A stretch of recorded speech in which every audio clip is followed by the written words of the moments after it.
ได้ว่ายกย่อคุณพระสังฆาฝ่ายฟูงข้าจังว่านบน้อมถึงที่สกาอันด้วยข้านี่นาตกแต่งแล้วไหวว่าพระผู้ปานแก้วน้วยรัตนาสมที่ควรค่าสมมหาปัญโยนามกิตติสาโรผู้สมมิงแล้วว่ามหาเทโรงามสมจำปารีปุญโยมิ่งเลือนไม่ลาเลื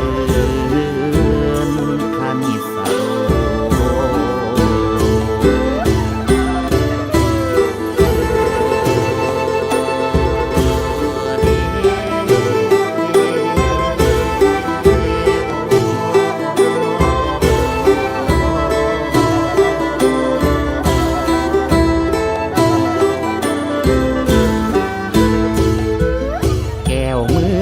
กาลสิน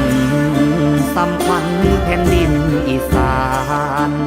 เอกองสมที่สักการมณีคาลานบหันสาขาเกิงสมผู้เลื่องเลื่องลำในคลองทั้งพระสัมพุทธวิสุทธิ์ยิ่งลำว่าลื่นคำปูดกองโคนทั้งพวงย่อยองซองสวงโคนทั้งพวงจำสวงซองยองสาแทบทัดเทียมราชทินนามวาพระราชสินโส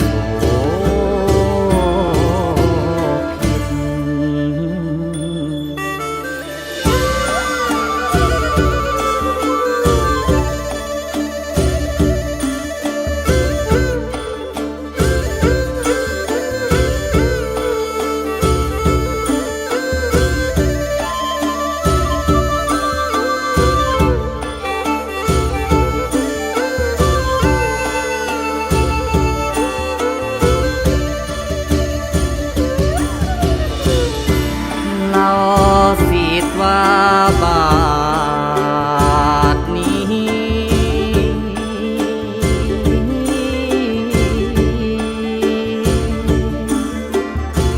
ว่าในวาระอัน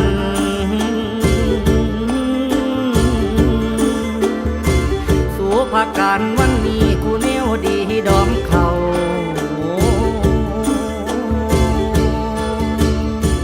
เราหมู่ไทยศรัทธา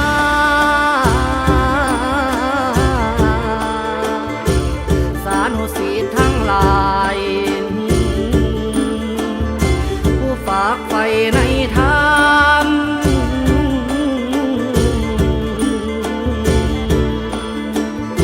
ผู้น้อมนำห้อยมือถือนำห้อยบาทพุทธญาติอันมัชชิมา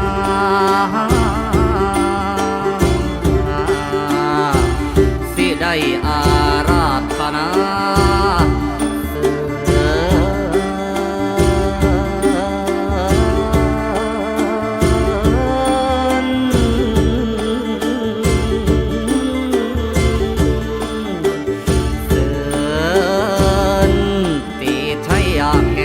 สัมพุทธองค์ว่ามาหลงเลื่อมยังความกัง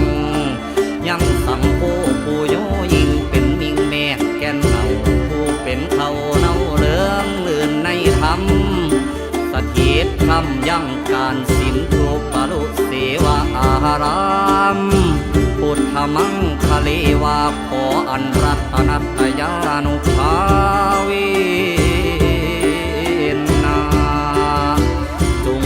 โคตรปฏิทาแบ่งเป็นจังหมผงกังเป็นสัตตังยังเกตแก่พระเดชพระคุณเจ้าให้เนายิ่งเป็นมิ่ง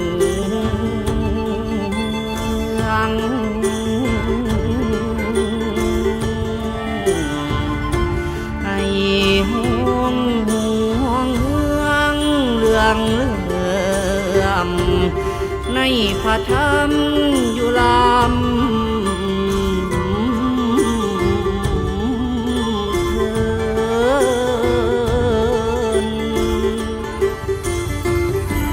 โอ้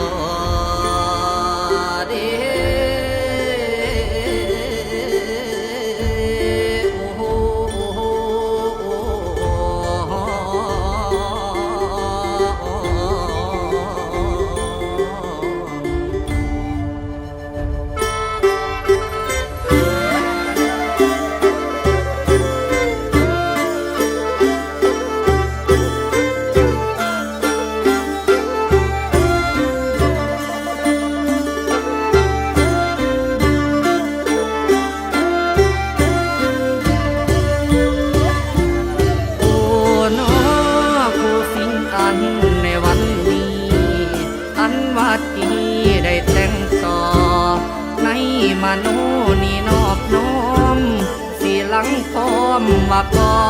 มกันนั่นนาโอ้ยนะว่าราธนาน้อม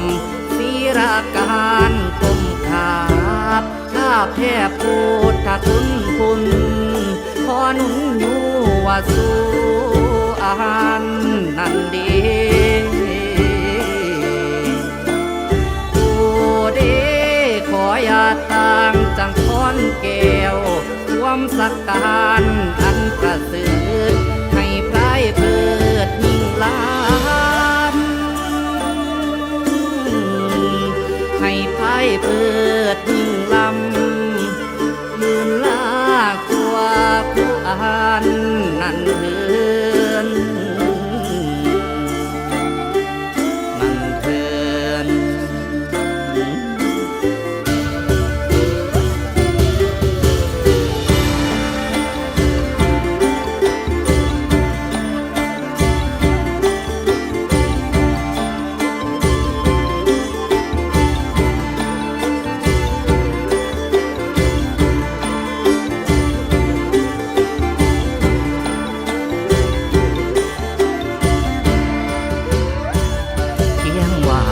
เสื่อนเฮิ่นขึ้นกวงเก่าแล้วเอาไหวว่าน้อมกล่าวสการนามัสธุรัตนาหัตตยังขอสู่พระมังคลังอยู่ยังกลุ่มกายความกังการเก่าภูมิควานอันว่าบาดนี้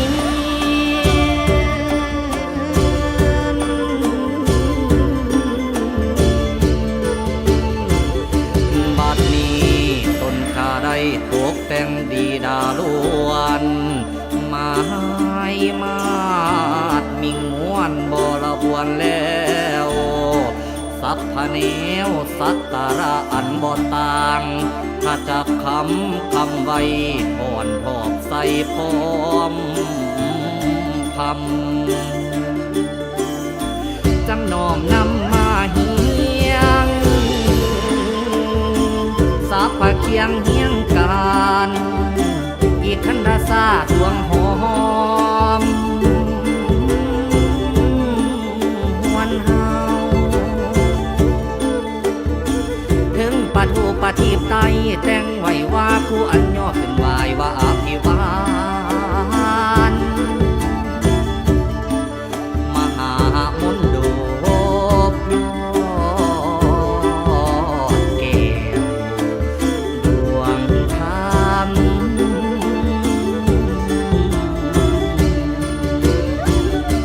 ยพุทธคุณคำพระธรรมคุณน้ำไม่ถึงพร้อมทุยางพระสมพุทธิปโปติเวลุลังสัมมาสัมพุทธัสสะสนิปีว่ามาทวนที่แล้วทอนรจนาบูชาไว้ให้ถึงทีแล้วสิน้อมบรรจงกราบลงบัดนี้แทบองค์พระเจดีย์ศิลโสภิตนั้น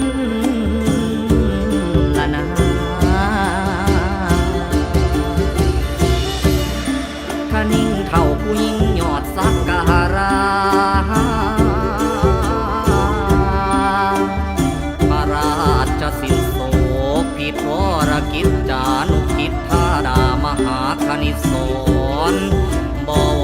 รสังฆารามคำมวานสีบละบวนเล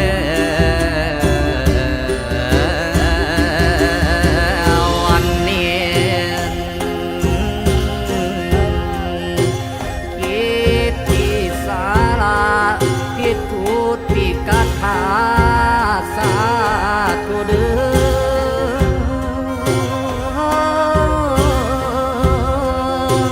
โอ้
ในภาคเช้านี้ขออนุโมทนาสาธุการอำนวยอวยพรให้ท่านทั้งหลายที่เสียสละเวลามาทำกิจกรรมเนื่องในวันคล้ายวันเกิดอายุวัฒนมงคลของอาตมาขออำนาจคุณพระศรีรัตนตรัยจงดลบันดาลประทานพรให้ทุกท่านที่เสียสละเวลามาในวันนี้จงเจริญรุ่งเรืองในหน้าที่การงานและในชีวิตประจำวันทุกคนทุกท่านด้วยเถิดยะถาวริวหาปุราปริปุเรนติสาครังเอวะเมวะอิโตทินังเปตานังอุปกปปติอิชิตังปฏิตังตุมหังคิปะเมวะสมิจจตุสัพเพปุเรนตุสังกปาจันโทปนรโสยะถามณิโชติลโสยะถาม